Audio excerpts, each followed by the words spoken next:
नमस्कार, स्वागत है आप सभी का उत्तराखंड के हमारे इस बुलेटिन में। आपके साथ मैं अंजलि झा। तो चलिए बुलेटिन की शुरुआत करते हैं खबरों से। उत्तराखंड के मुख्यमंत्री पुष्कर सिंह धामी ने देहरादून में राज्य के इंजीनियरिंग संस्थानों के विकास को लेकर एक उच्च स्तरीय समीक्षा बैठक की है।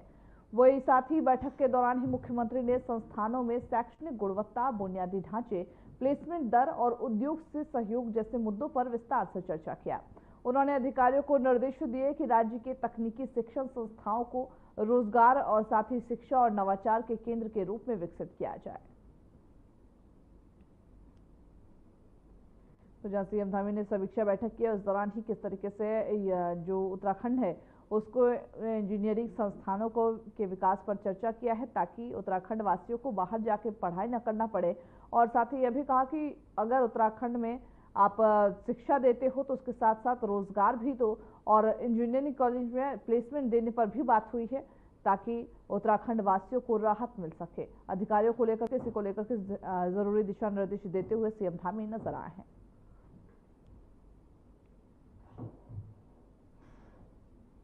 वही नए वक्फ संशोधन कानून को लेकर पूरे देश में कांग्रेस और वामपंथी दल विरोध कर रहे हैं। जहां एक और प्रदेश में बीजेपी के कार्यकर्ता और नेता वक्फ संशोधन कानून को लेकर प्रदेश में 20 अप्रैल से लेकर 5 मई तक जन जागरण अभियान चला रही, जिसके तहत बीजेपी लोगों के बीच जाकर के नए संशोधन की खूबियां बता रही। वैसे पुष्कर सिंह धामी ने यह भी कहा कि वक्फ बोर्ड में किए गए बदलाव मुस्लिम और देशवासियों के हितों में लाया गया बदलाव है। इसके माध्यम से गरीब मुसलमान को हितों की रक्षा की जाएगी।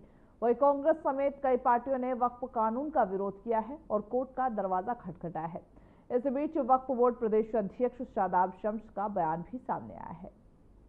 देश के हित में लाया गया, मुस्लिम समुदाय के हित में लाया गया, गरीब मुस्लिमों को आगे बढ़ाने के लिए लाया गया है। उन जमीनों का सही प्रकार से सदुपयोग हो, देश के विकास के काम में आए, गरीब लोगों के काम में आए। एक एक इंच जमीन जो अब देश के काम आएगी, उसकी बंदरबांट नहीं होगी, माफिया उस पर कब्जा नहीं कर पाएंगे, अपनी मन मर्जी से अपने चहेते लोगों को नहीं दी जाएगी। जो सरकार ने इस संशोधन बिल जो लेकर आई है, भारत और मुसलमानों के भी, आदरणीय मोदी जी के नेतृत्व में गरीब मुसलमानों के भी अच्छे दिन। वो न्यायालय भी तो नहीं जा रही है कांग्रेस। खाली न्यायालय चली जाती तो हमें लगता है कि शायद बेहतर कर रही है।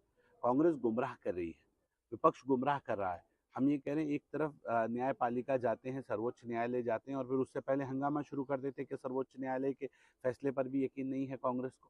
कमाल की बात यह है कि खुद कंफ्यूज है पूरा विपक्ष। जहां एक तरफ विपक्ष कहता है कि मैं मुस्लिम, कांग्रेस कहती है मुसलमानों की सबसे बड़ी हितैषी मैं हूँ, तो क्यों अपने झंडे और डंडों के साथ वो ग्राउंड जीरो पे नहीं उतरी है? क्यों हरीश रावत और बाकी तमाम नेता कांग्रेस के, करण मेहरा जी और बाकी प्रीतम सिंह जी, ये सब दूरी क्यों बनाए हुए हैं? क्यों अपना झंडा डंडा लेकर, क्यों अपनी सफेद टोपी के सहारे वो ग्राउंड जीरो पे नहीं आ रहे हैं विरोध करने? क्यों अपने कार्यकर्ताओं को गोल टोपियां पहनाकर विरोध करने की लाइंस दे रहे हैं? क्यों अपने अनुसार जो उनके सहयोगी संगठन है, क्यों उनका सहारा ले रहे हैं? पवित्र कैलाश मानसरोवर यात्रा इस साल 30 जून से शुरू होने जा रही, जहां कोविड महामारी के कारण 2020 से बंद इस यात्रा को उत्तराखंड सरकार और विदेश मंत्रालय के संयुक्त प्रयासों से दोबारा शुरू किया जा रहा। पीएम नरेंद्र मोदी की आदि कैलाश यात्रा और सीएम धामी के प्रयासों ने इस यात्रा को फिर से शुरू करने के लिए मार्ग प्रशस्त किया है। नई दिल्ली में विदेश मंत्रालय की एक उच्च स्तरीय बैठक हुई, जिसमें यात्रा के संचालन को लेकर अंतिम निर्णय लिया गया। कुमाऊं मंडल विकास निगम की जो यात्रा है उसमें संचालन की जिम्मेदारी उसको सौंपी गई है। यह यात्रा दिल्ली से शुरू होकर पिथौरागढ़ के लिपुलेख के पास मार्ग के माध्यम से संचालित होगी। यात्रा में कुल 5 दल हिस्सा लेंगे, जिनमें प्रत्येक दल में 50 यात्री शामिल होंगे। यात्रियों की सुरक्षा के लिए दिल्ली में प्रारंभिक स्वास्थ्य जांच भी की जाएगी, जिसके बाद पिथौरागढ़ के गुंजी में भारत तिब्बत सीमा पुलिस ITBP के सहयोग से दोबारा स्वास्थ्य परीक्षण होगा। यह सुनिश्चित करेगा कि सभी यात्री यात्रा के लिए पूरी तरीके से स्वस्थ हैं। तो जहां कैलाश मानसरोवर की जो यात्रा है वो एक लंबे समय के बाद शुरू होने जा रही है, इसको लेकर के 30 जून से हालांकि ये कहा गया कि ये यात्रा शुरू होगी। इसको लेकर के तमाम तरीके से जो निर्देश है वो दिए गए हैं और दिल्ली से यात्रा शुरू होगी। विदेश मंत्रालय की ओर से इसका पुष्टि हो गया है कि अब ये यात्रा शुरू की जाएगी। आपको ये भी बता दें कि कोविड के दौरान 2020 में से बंद किया गया था और लगभग 5 सालों तक इस यात्रा को बंद किया गया। 5 सालों बाद एक बार फिर से कैलाश मानसरोवर की यात्रा शुरू होने वाली है और कहीं ना कहीं भक्तों में एक अलग ही उत्साह है। श्रद्धालु एक बड़ी संख्या में इस बार पहुंचने वाले हैं। ऐसा दावा भी किया जा रहा है और जरूरी भी है। हालांकि ये देखा गया है कि 50 लोगों के 50 जो श्रद्धालु है उनकी एक दल बनाया गया है और तमाम ऐसे लोग हैं, तमाम जो व्यवस्थाएं हैं उस पर काम किया जा रहा है कि किस तरीके से उनका स्वास्थ्य परीक्षण मुख्य तौर पर किया जाएगा, ताकि क्या वो इस यात्रा पर जाने के लिए फिट हैं या नहीं है, इसको लेकर के 2 बार स्वास्थ्य परीक्षण किया जाएगा। उसके बाद ही उन्हें जाने के लिए हामी भरी जाएगी। वह उत्तराखंड प्रदेश में वनाग्नि की घटनाएं गढ़वाल मंडल में अधिक हुई है। अब तक जंगल में आग लगने के 70 घटनाएं हो चुकी, जिनमें से 40 घटना गढ़वाल मंडल में दर्ज की गई है। बताते हैं चले कि कांग्रेस के प्रदेश अध्यक्ष करण माहरा ने सरकार पर हमला किया और कहा कि राज्य सरकार हर वर्ष बड़े बड़े दावे करती है वनाग्नि को लेकर, लेकिन हर वर्ष उत्तराखंड की वन संपदा को बेहद अधिक नुकसान पहुंचता है। फायर वॉचर की तैनाती भी सरकार ने जंगलों में तैनात करने की बात कही थी, लेकिन दुर्भाग्यवश फायर वॉचर भी आग बुझाने में सक्षम नहीं नजर आ रहे हैं।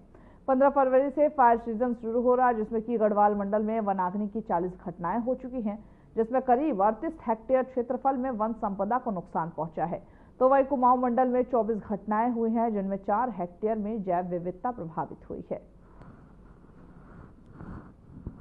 तो जहां लगातार वनाग्नि की जो घटनाएं हैं वो उत्तराखंड में बढ़ती जा रही, क्योंकि गर्मी इतनी ज्यादा है, इसकी वजह से वनाग्नि की घटनाएं होती हैं। हालांकि उत्तराखंड सरकार ने व्यवस्थाएं जरूर दुरुस्त की थी, लेकिन इसके बावजूद जो घटनाएं हैं उसमें वो रुकने का नाम नहीं ले रही। इसी को लेकर के कांग्रेस ने ये आरोप लगाया है बीजेपी सरकार पर कि वो बस दावे करते हैं, जमीनी हकीकत कुछ और ही है। और अभी तक अगर बात करें तो कई सारी ऐसी घटनाएं हो चुकी हैं, लेकिन बीजेपी इस पर कोई भी तोड़ नहीं निकाल पाई है। भले ही वो दावे कर रही थी कि वनाग्नि को लेकर के तमाम व्यवस्थाएं की गई है, लेकिन कहीं ना कहीं व्यवस्थाएं जमीनी स्तर पर विफल साबित हो रही है और इससे उत्तराखंड में जो फसल है उनको खासा नुकसान हो रहा है। और इसको लेकर के कांग्रेस दावा करते हुए और आरोप लगाते हुए नजर आई है।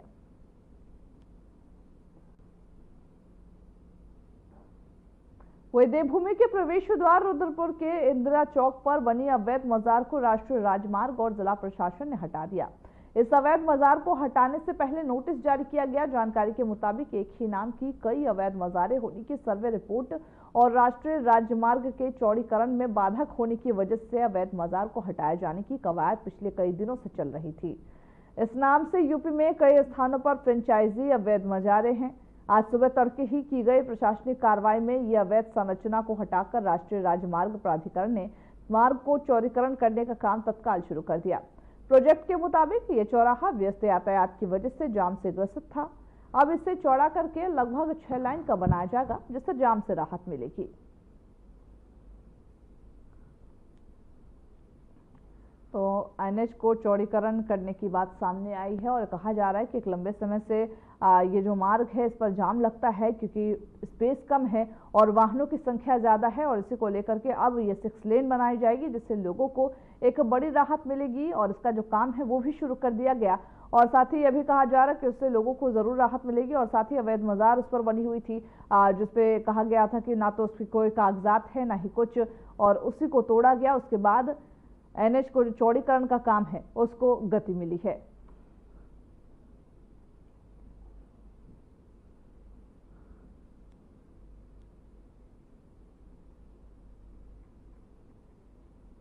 बीजेपी विधायक विनोद चमोली का बड़ा बयान सामने आया। उन्होंने कांग्रेस पर गंभीर आरोप लगाते हुए कहा, हरीश रावत के बच्चों और रिश्तेदारों के लिए राजनीतिक प्लेसमेंट एजेंसी बन गई है। आगे उन्होंने कहा कि हरीश रावत कहते हैं कांग्रेस झूठ का शिकार हो गई। आखिर कौन था वो व्यक्ति जिसका स्टिंग हुआ था और किसने कहा था कि मेरी सरकार बचा लीजिए।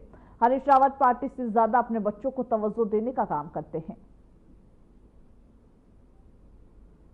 देखिए, मुझे बड़ा ताज्जुब होता है कि माननीय हरीश रावत जितने वरिष्ठ नेता हैं, कांग्रेस के जो हाल उन्होंने किए हैं पूरा उत्तराखंड देख रहा है, पूरे देश में देखा है, और वो कहते हैं कि कांग्रेस झूठ का शिकार हुई है। वो झूठ कौन था? कौन था वो बात आदमी जिसका स्टिंग हुआ था, जिसने कहा था कि आप कोप अप कर लीजिएगा लेकिन मेरी सरकार बचा दीजिएगा? ये किसने कहा था? कौन था वो व्यक्ति जो अपने बच्चों के लिए कांग्रेस को प्लेसमेंट एजेंसी बना के बैठा हुआ है, जो अपने बच्चों का प्लेसमेंट ढूंढ रहा है, उसके लिए न्याय मांगने जा रहा है कि मेरे बच्चों को किस तरह से रास्ता मिल जाए, कांग्रेस को मिले ना मिले? कौन है वो आदमी? ये पूरी उत्तराखंड की जनता जानती है। उनकी यात्रा कोई यात्रा नहीं, पारिवारिक यात्रा है, अपने परिवार का प्लेसमेंट चाहते हैं। क्योंकि आप देखिएगा ना, दो दो जगह से खुद लड़ते हैं, कहीं से लड़की लड़ती है, कहीं से लड़का लड़ता है।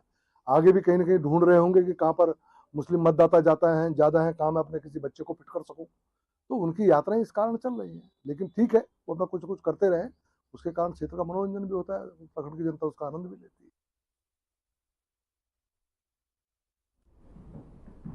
वो उत्तराखंड की सियासत एक बार फिर गर्मा गई है। धर्मपुर से बीजेपी विधायक विनोद चमोली के पूर्व मुख्यमंत्री हरीश रावत पर किए गए तंज के बाद कांग्रेस प्रवक्ता प्रतिमा सिंह ने तीखी प्रतिक्रिया दी। चमोली ने हाल ही में बयान दिया था, कांग्रेस पार्टी हरीश रावत के रिप्लेसमेंट की बात कर रही है। बच्चों और रिश्तेदारों को राजनीतिक रूप से सेटल किए जा रहे हैं। इस बयान पर कांग्रेस प्रवक्ता प्रीतम सिंह ने यह कहा है कि पहले अपने गिरेबान में झांके कौन सी प्लेसमेंट एजेंसी खोल रखी है। ऊपर से लेकर नीचे तक बीजेपी नेताओं ने अपने बच्चों को ही सेटल कर रखा है। उन्होंने आरोप यह भी लगाया कि बीजेपी लोगों का ध्यान असल मुद्दे से भटकाने की राजनीति कर रही है।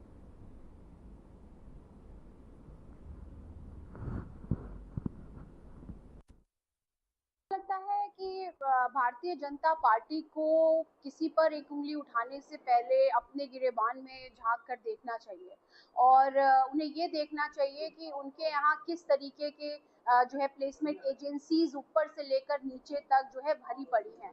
और चाहे मैं अमित शाह जी के पुत्र जय शाह की बात करूं तो उनके पास ऐसी कौन सी क्वालिफिकेशन थी जो वो जो है क्रिकेट बोर्ड में बैठे हुए हैं। ये तो बहुत ऊपर की बात है। राजनाथ सिंह जी के बेटे की अगर मैं बात करूं तो वो कौन सी प्लेसमेंट एजेंसी के थ्रू राजनीति में जो है आने का उन्होंने कार्य किया है। इस प्रदेश की अगर मैं बात करूं तो रितु खंडूरी जी की मैं बात करूंगी, सौरभ बहुगुणा की बात करूंगी और जिस तरीके से अभी उन्होंने रितु खंडूरी जी के भाई को भी भारतीय जनता पार्टी ज्वाइन कराने का कार्य किया है। तो ये कौन सी प्लेसमेंट एजेंसी के थ्रू ये लोग जो है भारतीय जनता पार्टी में मुख्य पदों पर जो है बैठे हुए हैं। तो आज प्रदेश में जो अहम मुद्दे हैं उनसे ध्यान भटकाने के लिए भारतीय जनता पार्टी सिर्फ इस तरीके की जो बातें हैं वो कर रही है।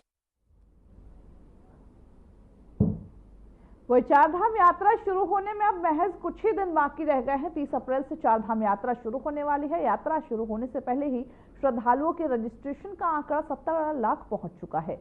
वही बढ़ते हुए आंकड़ों को देखते हुए उत्तराखंड सरकार ने ऑनलाइन रजिस्ट्रेशन की सीमा बढ़ाकर 75% करने और प्रत्येक धाम के यात्रा मार्ग में और रजिस्ट्रेशन काउंटर खोले जाने का फैसला लिया। बताते ये चले कि आगामी 30 अप्रैल से शुरू हो रही इस चारधाम यात्रा की तैयारी को लेकर के तमाम इंतजाम कर लिए गए हैं। उत्तरकाशी, रुद्रप्रयाग और चमोली के जो होटल व्यवसायी हैं उनके साथ वहां पर आयोजित एक महत्वपूर्ण बैठक के दौरान ही गढ़वाल आयुक्त विनय शंकर पांडे ने अधिकारियों को इस संबंध में निर्देश जारी किए। बैठक में पांडे ने चारधाम यात्रा की तैयारी की समीक्षा करने के साथ ही यात्रा के सफल संचालन के लिए होटल व्यवसायियों के साथ विचार विमर्श और विस्तार से विचार विमर्श करने और उनके सुझाव भी लिए हैं। तो वही चारधाम यात्रा शुरू होने वाली है और इससे पहले रजिस्ट्रेशनों की जो संख्या है वो लगभग 17 लाख पहुंच चुकी है। एक बड़ा आंकड़ा है। हालांकि इसी को देखते हुए 75% कर दिया गया है रजिस्ट्रेशन की जो संख्या वो सरकार के द्वारा। लेकिन सरकार का कहना है कि इस बार बड़ी संख्या में लोग आएंगे, पुराने सारे रिकॉर्ड टूटेंगे। हालांकि ये देखना होगा, लेकिन अभी तक जैसे सामने आ रहे हैं बातें और जैसे रजिस्ट्रेशन की जो संख्या सामने आ रही है उससे एक बात तय है कि इस बार फिर से चारधाम यात्रा के जो आंकड़े हैं वो टूटने। बीते दिनों हमने यह भी देखा था कि कांग्रेस आरोप लगाते हुए नजर आ रही थी कि हमारे यहाँ संख्या बल जो है वो कम है, हमारे यहाँ व्यवस्था उतनी ज्यादा नहीं है। लेकिन इसके बावजूद आखिर उत्तराखंड सरकार किस तरीके से चारधाम यात्रा में बड़ी संख्या में लोगों के आने की बात कह रही है। हालांकि देखना होगा कि चारधाम में किस संख्या में लोग पहुंचते हैं। लेकिन फिलहाल आरोप प्रत्यारोप का दौर जारी है। हरिद्वार जिले में डेंगू के संभावित खतरे को देखते हुए स्वास्थ्य विभाग पूरी तरीके से अलर्ट मोड पर है। विभागों की टीमों द्वारा गांव-गांव जाकर लोगों की स्क्रीनिंग की जा रही, डेंगू से बचाव को लेकर जागरूकता अभियान चलाया जा रहा। हरिद्वार के मुख्य चिकित्सा अधिकारी डॉक्टर आर.के. सिंह ने जानकारी देते हुए यह बताया है कि अभी तक जिले में डेंगू का एक भी मामला सामने नहीं आया है, लेकिन विभाग पूरी तरीके से सतर्क है और इसी के साथ काम करता हुआ नजर आ रहा। उन्होंने लोगों से अपील भी की कि अपने घर और आसपास पानी जमा न होने दे, नियमित रूप से साफ सफाई रखें। स्वास्थ्य विभाग की टीमें लगातार क्षेत्रों में भ्रमण कर लोगों को डेंगू से बचाव के उपाय के बारे में समझा रही। विभाग का यह कहना है कि छोटी सी लापरवाही बड़ा खतरा बन सकती है, इसके लिए सावधानी ही बचाव है। तो जहां डेंगू के बढ़ते खतरे को देखते हुए सीएमओ आर.के. सिंह ने इसको लेकर के जानकारी दी है और लोगों को जागरूक करते हुए नजर आए हैं। साथ ही साथ डेंगू से किस तरीके से बचाव किया जाए उसके लिए भी निर्देशित करते हुए नजर आए हैं। स्वास्थ्य विभाग भी अलर्ट मोड पर है। स्वास्थ्य विभाग का कहना है कि केसेस ज्यादा ना आए, इसके हम प्रयास करें, लेकिन अगर आते हैं तो हमने पूरी तरीके से व्यवस्था कर रखी है। हॉस्पिटलों में भी बेड की सुविधा कर दी गई है और साथ ही साथ नियमित रूप से जांच कराई जा रही है। लोगों के बीच में जागरूकता केंद्र चलाए जा रहे हैं जिससे लोगों को जागरूक किया जा सके और डेंगू के इस कहर से बचाया जा सके।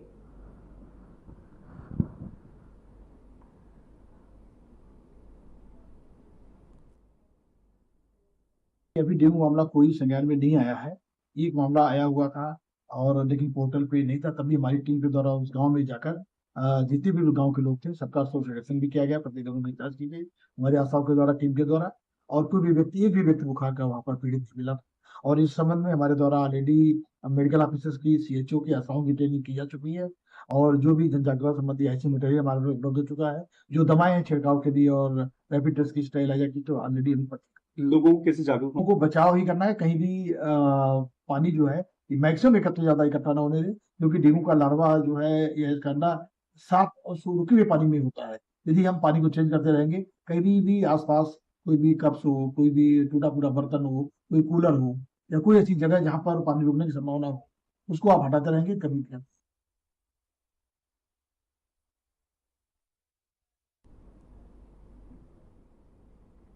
वो उत्तराखंड के विश्व प्रसिद्ध चारधाम यात्रा की शुरुआत में अब केवल कुछ ही दिन शेष है। इस पवित्र यात्रा को सुगम और सुरक्षित बनाने के लिए प्रशासन और संबंधित विभाग अपनी तैयारियों को अंतिम रूप देने में तुले हैं। इस बार यात्रा के दौरान वाहनों की चेकिंग को और भी ज्यादा आसान बनाने के लिए परिवहन विभाग ने एक नई पहल शुरू किया है। अब वाहनों की जांच के लिए ऑनलाइन चेकिंग सिस्टम लागू किया गया, जिससे कि चेक पोस्ट पर जाम और लंबी कतारों से निजात मिलेगी। वही बताते ये भी चले कि परिवहन विभाग, पुलिस और अन्य जो विभाग है उनके संयुक्त प्रयास से इस नई व्यवस्था को लागू किया जा रहा। इसके तहत वाहनों को हर चेक पोस्ट पर बार बार जांच से नहीं गुजरना पड़ेगा। एक बार किसी पोस्ट पर वाहन और यात्रियों की जांच पूरी होने के बाद सभी जरूरी जानकारी ऑनलाइन सिस्टम के माध्यम से अन्य चेक पोस्ट तक पहुंच जाएगी। इसके लिए वाहन का नंबर कंप्यूटर में दर्ज करने के कुछ ही क्षण में स्क्रीन पर पूरी जानकारी उपलब्ध हो जाएगी, जिससे जाम से राहत मिलेगी और साथ ही साथ यात्रियों को भी कोई परेशानी ज्यादा नहीं होगी।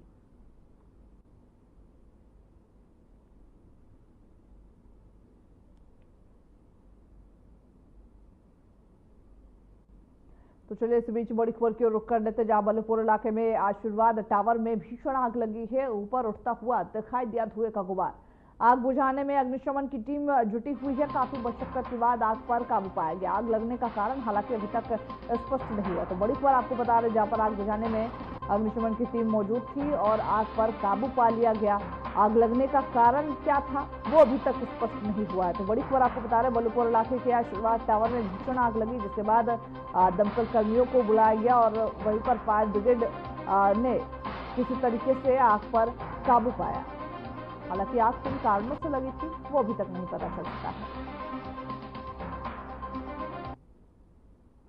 तो तस्वीरें भी हम आपको दिखा रहे हैं, जहां पर जो धुएं का गुबार है वो साफ नजर आ रहा है और इससे आग लगी थी। और उसके बाद हालांकि पुलिस भी पूरे मामले में कुछ छानबीन कर रही है कि आखिर क्या शॉर्ट सर्किट की वजह से ये आग लगी है या फिर किन मामलों में आग लगी है, इसी को लेकर के छानबीन करते हुए नजर आ रही है। लेकिन फिलहाल क्योंकि आप देख सकते हैं तस्वीरों में कि कई मंजिला ऊपर ये आग लगी है, तो कहीं ना कहीं फायर ब्रिगेड को जरूर परेशानियों का सामना करना पड़ा, लेकिन फिलहाल कड़ी मशक्कत के बाद आग पर काबू पा लिया गया। उत्तराखंड में डेमस्क गुलाब की खुशबू से रोजगार महक रहा है। पिछले 3 साल में क्लस्टर खेती के रूप में किसानों ने डेमस्क गुलाब की खेती को अपनाया है, जिससे खेती का क्षेत्रफल 150 हेक्टेयर तक पहुंच गया। बाजार में गुलाब तेल की कीमत 12 से 13 लाख रुपए प्रति लीटर बिक रहा। इसका इस्तेमाल परफ्यूम, फ्लेवर के साथ कॉस्मेटिक उत्पादों में भी किया जाता। डेमस्क गुलाब की खेती को एरोमा टूरिज्म से भी जोड़ा गया है।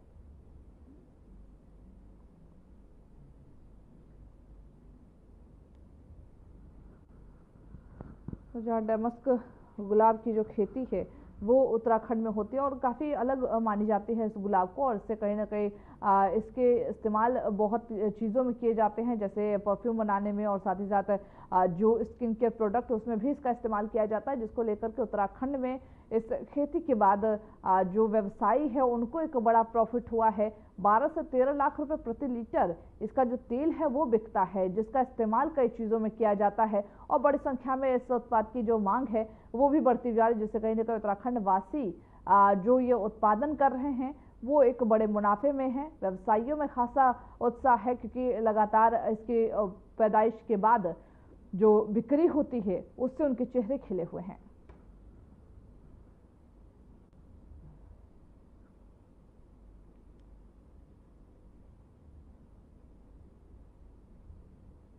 वो उत्तराखंड में हाल ही में आयोजित 38वें राष्ट्रीय खेलों में डोपिंग का बड़ा मामला सामने आया है। राष्ट्रीय डोप रोधी एजेंसी ने 11 खिलाड़ियों को प्रतिबंधित दवाओं के सेवन के लिए दोषी पाया। हैरान करने वाली बात यह भी है कि इनमें से ज्यादातर पदक विक्रेता हैं, जिनमें 6 खिलाड़ी पंजाब से हैं। एनएडीए ने 8 खिलाड़ियों पर अस्थायी प्रतिबंध लगा दिया है, जिससे कि पंजाब के मशहूर बास्केटबॉल खिलाड़ी अमृतपाल सिंह भी इसमें शामिल है। अमृतपाल, जो कि ऑस्ट्रेलिया और जापान की लीग में खेल चुके हैं, दूसरी बार डोपिंग में फंसे हैं। उन्होंने इन खेलों में पंजाब के लिए स्वर्ण पदक भी जीता था और अगर वे अपनी बेगुनाही साबित नहीं कर पाए तो उन पर 8 साल का प्रतिबंध लग सकता। वही एनएडीए की जांच अभी जारी है और डोप पॉजिटिव खिलाड़ियों की संख्या भी बढ़ सकती है। तो उत्तराखंड में खंड शिक्षा अधिकारी ने इस बात की जानकारी दी है, जिसमें प्रवेशोत्सव कार्यक्रम जो है उसका आयोजन किया जा रहा। नगर पालिका अध्यक्ष इसमें शामिल है।